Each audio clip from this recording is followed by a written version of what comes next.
Après l'épisode sur l'éco-conduite en voiture thermique, aujourd'hui on va faire la même chose, l'éco-conduite mais en voiture électrique. J'ai un Peugeot i2008 à disposition. D'ailleurs, merci à Peugeot Stellantis & New qui se situe à Villeneuve d'Ascq. Pour le prêt du i2008 sur le week-end, j'ai réalisé pas mal de vidéos avec la voiture. Je mets toutes les vidéos et les liens pour aller sur le site web et l'Instagram de Peugeot Villeneuve d'Ascq. Tout est en description, donc n'hésitez vraiment pas à aller jeter un œil.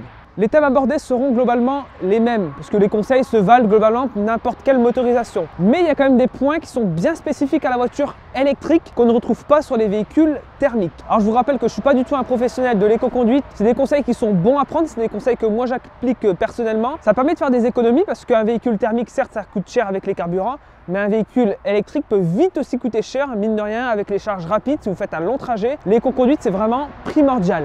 On va commencer, comme avec la voiture thermique, sur les points importants à l'extérieur de la voiture. Donc je vous invite à me suivre. Comme je vous ai dit, on va commencer déjà sur l'extérieur de la voiture. Parce que sur une voiture électrique, l'aérodynamisme, c'est essentiel. C'est pour ça qu'on voit beaucoup de voitures électriques avec des poignées affleurantes, des calandres qui sont fermés, des rétroviseurs caméra. Tout ça, ça permet d'améliorer l'aérodynamisme, le coefficient de pénétration dans l'air. Donc là, on a un Peugeot i2008, donc c'est pas la voiture la plus efficiente à ce niveau-là. Déjà, c'est un SUV, donc ça consomme naturellement plus. Donc là, le premier conseil à appliquer, ça sera comme sur une voiture thermique, pas de barre de toit, pas de coffre de toit, pas de porte-vélo à l'arrière. Tout ça, c'est des obstacles à l'air qui auront quand même un impact super important en termes de consommation sur la voiture. L'autonomie en sera donc impactée. La consommation sur une voiture électrique, ça bouge quand même pas mal. Aussi, si vous avez du poids, une remorque par exemple, ou alors si votre voiture est chargée à bloc, s'il y a beaucoup de passagers, et évitez de transporter des choses inutiles au quotidien dans la voiture. Ça aura vraiment un impact quand même significatif sur l'autonomie de la voiture. Et tout comme sur la voiture thermique, là aussi, on fait attention à la pression des pneumatiques. Là aussi, ça aura un impact très significatif sur votre consommation. Donc vraiment à surveiller assez régulièrement, surtout si vous faites un long trajet. Avant de partir sur la route, tout comme avec la vidéo éco-conduite en voiture thermique, il y a des points qui sont importants à rappeler. Sur une voiture électrique, la température extérieure, la météo, le vent, la pluie, etc. ont des impacts hyper importants sur l'autonomie.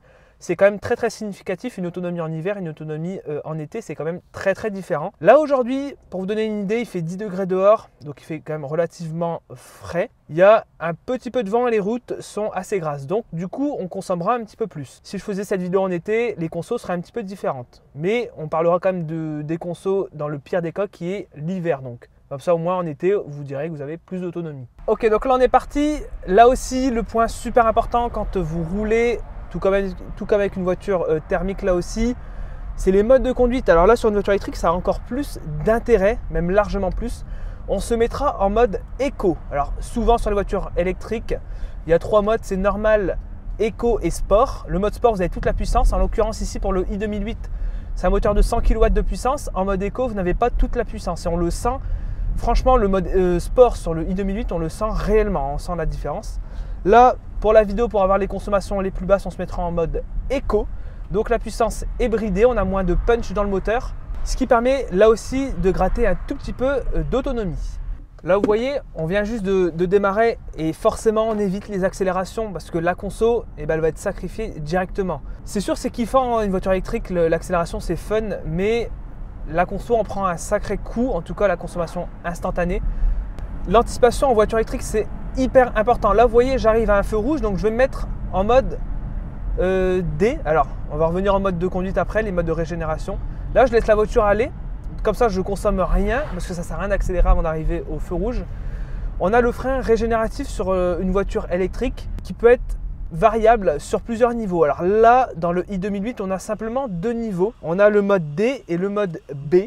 Sur des voitures électriques, par exemple comme une Twingo électrique, on a 3 modes de conduite qui permettent donc de faire varier la puissance du frein régénératif. Là, je suis juste en mode D, ce qui est, on va dire, le mode roue libre qui régénère quand même un petit peu. Et le mode B, lui, est beaucoup plus fort. Donc, vous voyez, là, je me mets en mode B et si je lâche, vous voyez, c'est quand même assez fort et ça permet complètement de se passer du frein classique, on va dire, de la voiture.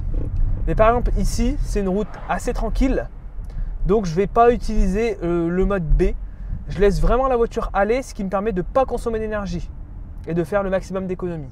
Vraiment, le mode B sera intéressant à utiliser si vraiment j'ai un arrêt assez brusque à faire. S'il y a un feu rouge là maintenant, je vais utiliser le mode B. Comme ça, je n'utilise pas les plaquettes. Mais si voilà, j'anticipe à fond, j'utilise le mode roue libre. Bon voilà, avec le i2008 pour ce qui est de la partie consommation en ville, on a roulé un petit peu pour faire baisser un petit peu la conso. Là, sur notre partie en ville, on a donc consommé 16,6 kWh au 100. Ce qui est plutôt bon. Donc l'autonomie en ville pourra être de environ 300 km. C'est plutôt bon pour un SUV comme ça. Donc voilà pour ce qui est de la consommation en ville. Maintenant, on passe donc sur autoroute. Sur l'autoroute, bien sûr, ça sera globalement le même conseil par rapport à la voiture thermique. Ça sera éviter de rouler à 130. Globalement, en voiture électrique, en tout cas avec le i2008, en étant à 110, la consommation sera comprise entre 20 à 25 kWh au 100. Bien sûr, ça dépend de la météo, de la température et plein de choses. Mais globalement, sur le road trip qu'on a fait pour aller à Amsterdam, donc près de 700 km d'autoroute, moi je me suis mis à 110, parfois oui jusqu'à 120. Mais voilà, 110 étant une vitesse plutôt bonne pour avoir la consommation la plus basse sans gêner aussi les autres usagers de la route. Là aussi, on utilisera les aides à la conduite, donc le régulateur de vitesse. Pour ceux qui l'ont, la conduite autonome. Pour ceux qui l'ont aussi, le régulateur de vitesse adaptatif. Tout ça, ça permet de lisser la conduite, d'éviter aussi les accélérations. Quand vous doublez, allez-y progressivement, évitez les grosses accélérations brusques. Tout ça, c'est des choses qui font consommer là aussi inutilement. Le point super important aussi en voiture électrique, c'est le chauffage. Le chauffage, ça consomme. Sur une voiture thermique, le chauffage, c'est gratuit puisque c'est de l'air chaud qui vient du moteur. Là, dans une voiture électrique, c'est pas le cas. Alors là, il y a deux différences. Soit votre voiture est équipée d'une pompe à chaleur. C'est le cas de beaucoup de voitures électriques. Dans les voitures, en tout cas pour ce qui est du 2008, c'est pas de pompe à chaleur, en tout cas pas à ma connaissance. Ce sera donc un autre système. Alors souvent, c'est aussi une sorte de résistance avec de l'air qui passe dedans. Ça fait donc chauffer l'air. Mais c'est une résistance qui consomme quand même pas mal. Par exemple, sur une Twingo électrique, on peut vite consommer 2 kWh rien qu'en utilisant le chauffage. Donc on peut y aller, mais voilà, prenez ça en compte que ça bouffe un petit peu l'autonomie. Pour ce qui est pareil de la climatisation, là aussi ça bouffe un petit peu d'autonomie, tout comme une voiture thermique. Par contre, si votre voiture est équipée d'une pompe à chaleur, comme dans une Tesla ou dans une Renault Zoé par exemple, ça consommera moins. Ça consommera toujours, mais ça consommera moins. J'ai pas vraiment les chiffres, les données précises en tête, mais voilà, c'est un fait, ça consomme moins une pompe à chaleur. Donc voilà pour ce qui est des conseils sur la conduite sur autoroute. Bon, maintenant on va conclure directement. Donc voilà, j'espère que cette petite vidéo sur l'éco-conduite en voiture électrique vous a plu. L'épisode sur l'éco-conduite en voiture thermique est aussi disponible en bas dans la description. Encore une fois, un grand merci à Peugeot, Stellantis & New à Villeneuve d'Ascq pour le prêt du i2008 sur le week-end. On a réalisé pas mal de vidéos, dont un road trip avec la voiture. Donc tous les liens sont en description si les vidéos sont déjà disponibles. Moi en tout cas, je vous invite à regarder mes autres vidéos, à vous abonner, liker, commenter et partager. C'était Max BLD. Ciao!